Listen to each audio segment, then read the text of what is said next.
मुल्क में लोकसभा इलेक्शन का जोर है। बीजेपी सबका साथ सबका विकास, तीसरी बार मोदी सरकार। अब की बार 400 पार नारा के साथ इंतखाबी मैदान में आई थी। इस बार बीजेपी ने मुस्लिम वोटर्स का दिल जीतने की कोशिश करने की बात भी की थी। सभी रियासतों में बीजेपी बूथ लेवल तक मुस्लिम परिवारों के पास पहुंचने की बात कह रही थी। खास तौर पर उन मुसलमान परिवारों को टारगेट करने की बात की गई थी जो किसी न किसी सरकारी स्कीम का फायदा ले रहे हैं।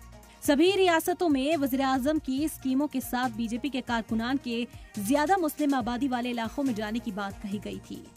उत्तर प्रदेश में शुक्रिया मोदी भाईजान, बंगाल में मोदी दादा, महाराष्ट्र में मोदी भाऊ और तमिलनाडु में मोदी अन्ना मुहिम चलाने की बात कही गई थी। इस मुहिम की टैगलाइन दी गई थी, न दूरी है न खाई है, मोदी हमारा भाई है। लेकिन पहले मरहले की वोटिंग खत्म होने के बाद इन बातों का अब कोई वजूद नहीं रह गया है।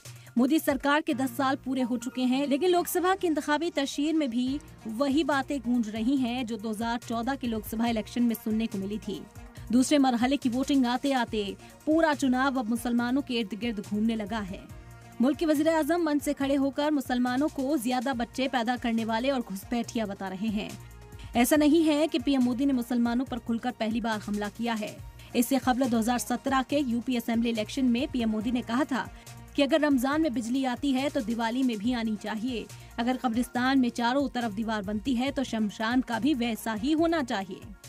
2019 के झारखंड असेंबली इलेक्शन में एक रैली में वज़ीर-ए-आज़म मोदी का कहना था कि कांग्रेस और उसके साथी हो हल्ला मचा रहे हैं, तूफान खड़ा कर रहे हैं, उनकी बात चलती नहीं तो आगजनी फैला रहे हैं। ये जो आग लगा रहे हैं टीवी पर, जो उनके नजारे आ रहे हैं, ये आग लगाने वाले कौन हैं? उनके कपड़ों से ही पता चल जाता है। और अब वज़ीर-ए-आज़म नरेंद्र मोदी ने मुसलमानों के लिए घुसपैठिया और ज्यादा बच्चे पैदा करने वाले जैसे लफ्जों का इस्तेमाल किया है। आपको याद होगा कि पीएम मोदी ने अप्रैल 2014 में कहा था कि मैं चाहता हूं कि मुस्लिम नौजवानों के एक हाथ में कुरान और दूसरे हाथ में कंप्यूटर हो। इसके बाद मुसलमानों के खिलाफ हेट स्पीच देने वालों पर भी पीएम ने कहा था कि मुसलमान समाज के बारे में गलत बयानबाजी ना करें, बल्कि मुल्क भर में मुसलमानों के पास जाएं और उनसे बात करें।